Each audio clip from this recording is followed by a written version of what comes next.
श्रीगणेशाय नमः। अथ श्री आदित्यकवचं विनियोगः। ॐ अस्य श्रीमदादित्यकवचस्तोत्रमहामन्त्रस्य याज्ञवल्क्यो महर्षिः अनुष्टुप् जगतीच्छन्दसि घृणिरिति बीजं सूर्य इति शक्तिः आदित्य इति कीलकम् श्रीसूर्यनारायणप्रीत्यर्थे पाठे विनियोगः। ध्यानम् उदयाचलमागत्य वेदरूपमनामयं तुष्टावपरया भक्त्या वालकिल्यादिभिर्वृतां देवासुरैः सदा वन्द्यं ग्रहैश्च परिवेष्टितं ध्यायन् स्तुवनं पठनं नाम यस्य सूर्यकवचं सदा घृणिः पातु शिरोदेशं सूर्यः फालं च पातु मे आदित्यो लोचने पातु श्रुते पातु प्रभाकरः घ्राणं पातु सदा भानुः अर्कः पातु मुखं तथा जिह्वां पातु जगन्नाथः कण्ठं पातु विभावसुः स्कन्धौ ग्रहपतिः पातु भुजौ पातु प्रभाकरः अहस्करः पातु हस्तौ हृदयं पातु भानुमान् मध्यं च पातु सप्ताश्वो नाभिं पातु नभो मणिः द्वादशात्मा कटिं पातु सविता पातु सिक्किणी ऊरु पातु सुरश्रेष्ठो जानुनी पातु भास्करः जङ्घे पातु च मार्तण्डो गलं पातु त्विषाम्पतिः पादो ब्रध्नः सदा पातु मित्रोऽपि सकलं वपुः वेदत्रयात्मक स्वामिन् नारायण जगत्पते अयातयामं तं किञ्चित् वेदरूपः प्रभाकरः स्तोत्रेणानेन सन्तुष्टो वालकिल्यादिभिर्वृतः साक्षाद्वेदमयो देवो रथारूढः समागतः तं दृष्ट्वा सहसोत्थाय दण्डवत् प्रणमन् भुवि कृताञ्जलिपुटो भूत्वा सूर्यस्याग्रे स्थितस्तदा वेदमूर्तिर्महाभागो ज्ञानदृष्टिर्विचार्य च ब्राह्मणास्तापितं पूर्वं यातयामविवर्जितां सत्त्वप्रधानं शुक्लाख्यं वेदरूपमनामयं शब्दब्रह्मामयं वेदं सतकर्म ब्रह्मवाचकम् मुनिमध्यापयामास प्रथमं सविता स्वयं तेन प्रथमदत्तेन वेदेन परमेश्वरः याज्ञवल्क्यो मुनिः श्रेष्ठः कृतकृत्यो भवत्तदा ऋगादिसकलान् वेदान् ज्ञातवान् सूर्यसन्निधौ इदं प्रोक्तं महापुण्यं पवित्रं पापनाशनं यः पठेत् शृणुयाद्वापि सर्वपापैः प्रमुच्यते वेदार्थज्ञानसम्पन्नः सूर्यलोकमवाप्नुयात् नवग्रहाणां सर्वेषां सूर्यादीनां पृथक् पृथक् पीडा च दुःसहा राजन् जायते सततं नृणां पीडानाशाय राजेन्द्र नामानि शृणु भास्वतः सूर्यादीनां च सर्वेषां पीडा नश्यन्ति शृण्वतः। ॐ आदित्य सविता सूर्यः पूषार्कः शीघ्रगो रविः भगवस्त्वष्टार्यमाहंसो हेलिस्तेजो निधिर्हरिः। दिननाथो दिनकरः सप्तसप्तिः प्रभाकरः विभावसुरवेदकर्ता वेदांगो वेदवाहनः। हरिदस्वः कालवक्त्रः कर्मसाक्षी जगत्पतिः पद्मिनी बोधको भानुर्भास्करः करुणाकरः। द्वादशात्मा विश्वकर्मा लोहितांगस्तमोनुदः जगन्नाथो रवीन्द्राक्षः कालात्मा कश्यपात्मजः। भूताश्रयो ग्रहपतिः सर्वलोकनमस्कृतः जपाकुसुमशङ्काशो भासवान् दितिनन्दनः। ध्वान्ते भसिंहः सर्वात्मा लोकनेत्रो विकर्तनः मार्तण्डो मिहिरः शूरस्तपनो लोकतापनः। जगत्कर्ता जगत्साक्षी शनैश्चर्पिता जयः सहस्ररश्मिस्तरणिर्भगवान् भक्तवत्सलः। विवस्वानादिदेवश्च देवदेवो दिवाकरः धन्वन्तरिर्व्याधिहर्ता दद्रुकुष्ठविनाशनः। चराचरात्मा मैत्रेयो मित्रो विष्णुर्विकर्तनः दुःखशोकापहर्ता च कमलाकर आत्मभुः। नारायणो महादेवो रुद्रः पुरुष ईश्वरः जीवात्मा परमात्मा च सूक्ष्मात्मा सर्वतोमुखः। इन्द्रो नलो यमश्चैव नैऋतो वरुणो नीलः श्रीद ईशान इन्दुश्च भौमः सौम्यो गुरो कविः। सौरिर्विधुन्तुदः केतुः कालः कालात्मको विभुः सर्वदेवमयो देवः कृष्णः कामप्रदायकः। य एतैर्नामभिर्मर्त्यो भक्त्या स्तौति दिवाकरं सर्वपापविनिर्मुक्तः सर्वरोगविवर्जितः। पुत्रवान् धनवान् श्रीमान् जायते सनः संशयः रविवारे पठेद्यस्तु नामान्येतानि भास्वतः। पीडा शान्तिर्भवेत् तस्य ग्रहाणां च विशेषतः सद्यः सुखमवाप्नोति चायुर्दीर्घं च निरुज्जम। ध्यानम् उदयाचलमागत्य वेदरूपमनामयं तुष्टावपरया भक्त्या वालकिल्यादिभिर्वृतां देवासुरैः सदा वन्द्यं ग्रहैश्च परिवेष्टितं ध्यायन् स्तुवनं पठनं नाम यस्य सूर्यकवचं सदा। घृणिः पातु शिरोदेशं सूर्यः फालं च पातु मे आदित्यो लोचने पातु श्रुते पातु प्रभाकरः। घ्राणं पातु सदा भानुः अर्कः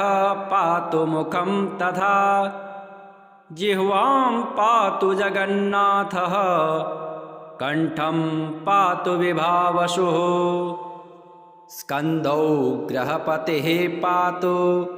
भुजौ पातु प्रभाकरः अहस्करः पातु हस्तौ हृदयं पातु भानुमान् मध्यं च पातु सप्ताश्वो नाभिं पातु नभो मणिः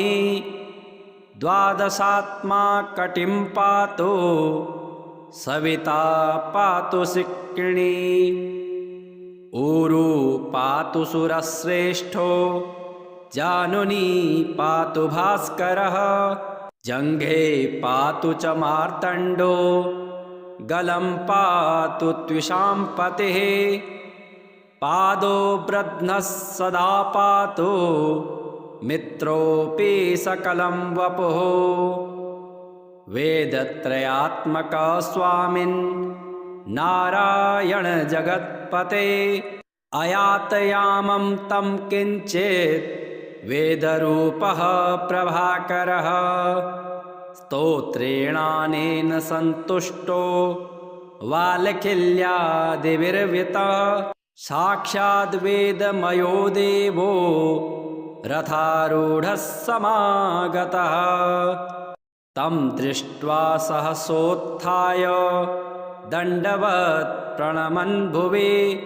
कृताञ्जलिपुटो भूत्वा सूर्यस्याग्रे स्थितस्तदा वेदमूर्तिर्महाभागो ज्ञानदृष्टिर्विचार्य च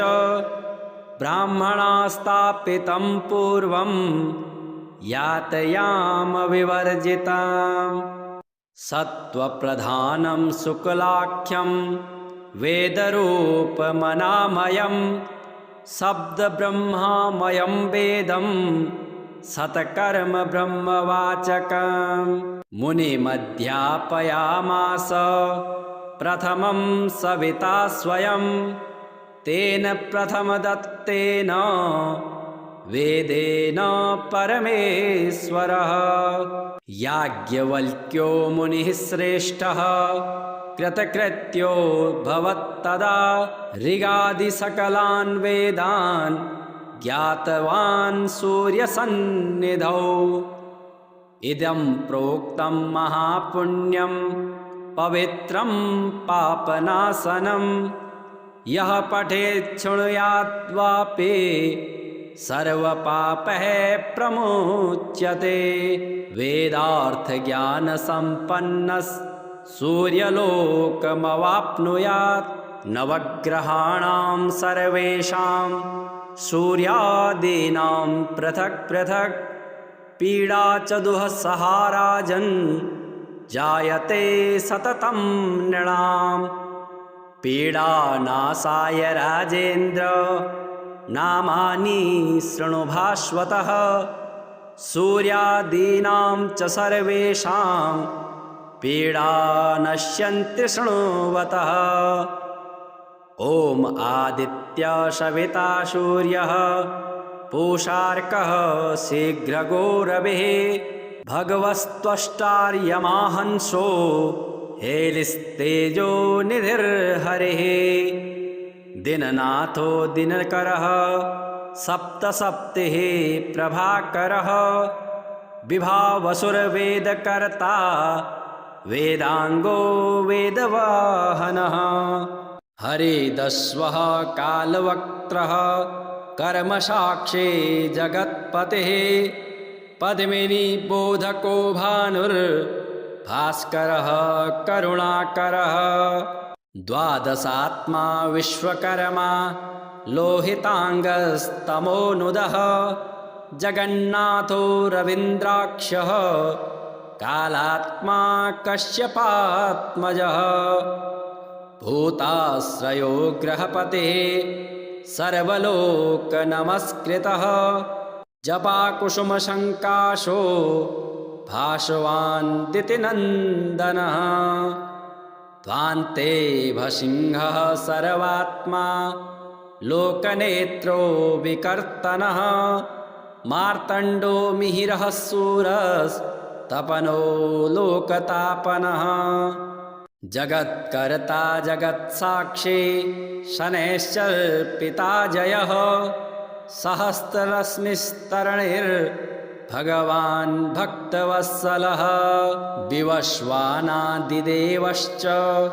देवदेवो दिवाकरः धन्वन्तरिर्व्याधिहर्ता दद्रुकुष्ठविनाशनः चराचरात्मा मैत्रेयो मित्रो विष्णुर्विकर्तनः दुःखशोकापहर्ता च कमलाकर आत्मभुः नारायणो महादेवो रुद्रः पुरुष ईश्वरः जीवात्मा परमात्मा च सूक्ष्मात्मा सर्वतोमुखः इन्द्रो नलो यमश्चैव नैऋतो वरुणो नीलः श्रेद ईशान इन्दुश्च भौमः सौम्यो गुरो कविः सौरिर्विधुन्तुदः केतुः कालः कालात्मको विभुः सर्वदेवमयो देवः कृष्णः कामप्रदायकः य एतैर्नामभिर्मर्त्यो भक्त्या स्तौति दिवाकरं सर्वपापविनिर्मुक्तः सर्वरोगविवर्जितः पुत्रवान् धनवान् श्रीमान् जायते सनः संशयः रविवारे पठेद्यस्तु नामान्येतानि भास्वतः पीडा शान्तिर्भवेत् तस्य ग्रहाणां च विशेषतः सद्यः सुखमवाप्नोति चायुर्दीर्घं च निरुज्जम ध्यानम् उदयाचलमागत्य वेदरूपमनामयं तुष्टावपरया भक्त्या वालकिल्यादिभिर्वृतां देवासुरैः सदा वन्द्यं ग्रहैश्च परिवेष्टितं ध्यायन् स्तुवनं पठनं नाम यस्य सूर्यकवचं सदा ऋणिः पातु शिरोदेशं सूर्यः फालं च पातु मे आदित्यो लोचने पातु श्रुते पातु प्रभाकरः घ्राणं पातु सदा भानुः अर्कः पातु मुखं तथा जिह्वां पातु जगन्नाथः कण्ठं पातु विभावसुः स्कन्दौ ग्रहपतिः पातु भुजौ पातु प्रभाकरः अहस्करः पातु हस्तौ हृदयं पातु भानुमान् मध्यं च पातु सप्ताश्वो नाभिं पातु नभो मणिः द्वादशात्मा कटिं पातु सविता पातु सिक्किणी ऊरु पातु सुरश्रेष्ठो जानुनी पातु भास्करः जङ्घे पातु च मार्तण्डो गलं पातु त्विषां पतिः पादो ब्रध्नः सदा पातु मित्रोऽपि सकलं वपुः वेदत्रयात्मक स्वामिन् नारायण जगत्पते अयातयामं तं किञ्चित् वेदरूपः प्रभाकरः स्तोत्रेणानेन सन्तुष्टो वालकिल्यादिभिर्वृतः साक्षाद्वेदमयो देवो रथारूढः समागतः तं दृष्ट्वा सहसोत्थाय दण्डवत् प्रणमन् भुवि कृताञ्जलिपुटो भूत्वा सूर्यस्याग्रे स्थितस्तदा वेदमूर्तिर्महाभागो ज्ञानदिष्टिर्विचार्य च ब्राह्मणास्तापितं पूर्वं यातयामविवर्जिताम् सत्त्वप्रधानं शुक्लाख्यं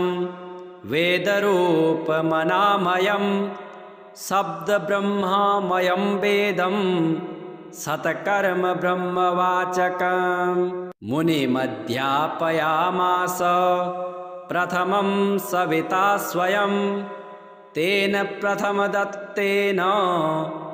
वेदेन परमेश्वरः याज्ञवल्क्यो मुनिः श्रेष्ठः कृतकृत्यो भवत्तदा ऋगादिसकलान् वेदान् ज्ञातवान् सूर्यसन्निधौ इदं प्रोक्तं महापुण्यं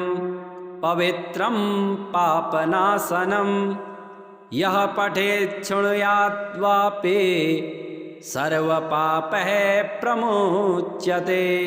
वेदार्थज्ञानसम्पन्नः सूर्यलोकमवाप्नुयात् नवग्रहाणां सर्वेषां सूर्यादीनां पृथक् पृथक् पीडा च दुःसहा राजन् जायते सततं नृणाम् पीडानाशाय राजेन्द्र नामानि शृणु भास्वतः सूर्यादीनां च सर्वेषां पीडा नश्यन्ति शृण्वतः ॐ आदित्य सविता सूर्यः पूषार्कः शीघ्रगो रविः भगवस्त्वष्टार्यमाहंसो हेलिस्तेजो निधिर्हरिः दिननाथो दिनकरः सप्तसप्तिः प्रभाकरः विभावसुरवेदकर्ता वेदांगो वेदवाहनः हरिदस्वः कालवक्त्रः कर्मसाक्षी जगत्पतिः पद्मिनी बोधको भानुर्भास्करः करुणाकरः द्वादशात्मा विश्वकर्मा लोहितांगस्तमोनुदः जगन्नाथो रवीन्द्राक्षः कालात्मा कश्यपात्मजः भूताश्रयो ग्रहपतिः सर्वलोकनमस्कृतः जपाकुसुमशङ्काशो भासवान् दितिनन्दनः ध्वान्ते भसिंहः सर्वात्मा लोकनेत्रो विकर्तनः मार्तण्डो मिहिरः शूरस्तपनो लोकतापनः जगत्कर्ता जगत्साक्षी शनैश्चर्पिता जयः सहस्ररश्मिस्तरणिर्भगवान् भक्तवत्सलः विवस्वानादिदेवश्च देवदेवो दिवाकरः धन्वन्तरिर्व्याधिहर्ता दद्रुकुष्ठविनाशनः चराचरात्मा मैत्रेयो मित्रो विष्णुर्विकर्तनः दुःखशोकापहर्ता च कमलाकर आत्मभुः नारायणो महादेवो रुद्रः पुरुष ईश्वरः जीवात्मा परमात्मा च सूक्ष्मात्मा सर्वतोमुखः इन्द्रो नलो यमश्चैव नैऋतो वरुणो नीलः श्रीद ईशान इन्दुश्च भौमः सौम्यो गुरो कविः सौरिर्विधुन्तुदः केतुः कालः कालात्मको विभुः सर्वदेवमयो देवः कृष्णः कामप्रदायकः य एतैर्नामभिर्मर्त्यो भक्त्या स्तौति दिवाकरं सर्वपापविनिर्मुक्तः सर्वरोगविवर्जितः पुत्रवान् धनवान् श्रीमान् जायते सनः संशयः रविवारे पठेद्यस्तु नामान्येतानि भास्वतः पीडा शान्तिर्भवेत् तस्य ग्रहाणां च विशेषतः सद्यः सुखमवाप्नोति चायुर्दीर्घं च निरुज्जम। ध्यानम् उदयाचलमागत्य वेदरूपमनामयं तुष्टावपरया भक्त्या वालकिल्यादिभिर्वृतां देवासुरैः सदा वन्द्यं ग्रहैश्च परिवेष्टितं ध्यायन् स्तुवनं पठनं नाम यस्य सूर्यकवचं सदा घृणिः पातु शिरोदेशं सूर्यः फालं च पातु मे आदित्यो लोचने पातु श्रुते पातु प्रभाकरः घ्राणं पातु सदा भानुः अर्कः पातु मुखं तथा जिह्वां पातु जगन्नाथः कण्ठं पातु विभावसुः स्कन्दौ ग्रहपतिः पातु भुजौ पातु प्रभाकरः अहस्करः पातु हस्तौ हृदयं पातु भानुमान् मध्यं च पातु सप्ताश्वो नाभिं पातु नभो मणिः द्वादशात्मा कटिं पातु सविता पातु सिक्किणी ऊरु पातु सुरश्रेष्ठो जानुनी पातु भास्करः जङ्घे पातु च मार्तण्डो गलं पातु त्विषां पतिः पादो ब्रध्नः सदा पातु मित्रोऽपि सकलं वपुः वेदत्रयात्मक स्वामिन् नारायण जगत्पते अयातयामं तं किञ्चित् वेदरूपः प्रभाकरः स्तोत्रेणानेन सन्तुष्टो वालकिल्यादिभिर्वृतः साक्षाद्वेदमयो देवो रथारूढः समागतः तं दृष्ट्वा सहसोत्थाय दण्डवत् प्रणमन् भुवि कृताञ्जलिपुटो भूत्वा सूर्यस्याग्रे स्थितस्तदा वेदमूर्तिर्महाभागो ज्ञानदृष्टिर्विचार्य च ब्राह्मणास्तापितं पूर्वं यातयामविवर्जितां सत्त्वप्रधानं शुक्लाख्यं वेदरूपमनामयं शब्दब्रह्मामयं वेदं सतकर्म ब्रह्मवाचकं मुनिमध्यापयामास प्रथमं सविता स्वयं तेन प्रथमदत्तेन वेदेन परमेश्वरः याज्ञवल्क्यो मुनिः श्रेष्ठः कृतकृत्यो भवत्तदा ऋगादिसकलान् वेदान् ज्ञातवान् सूर्यसन्निधौ इदं प्रोक्तं महापुण्यं पवित्रं पापनाशनं यः पठेत् शृणुयाद्वापि सर्वपापैः प्रमुच्यते वेदार्थज्ञानसम्पन्नः सूर्यलोकमवाप्नुयात् नवग्रहाणां सर्वेषां सूर्यादीनां पृथक् पृथक् पीडा च दुःसहा राजन्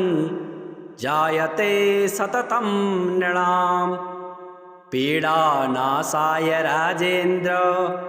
नामानि शृणु भास्वतः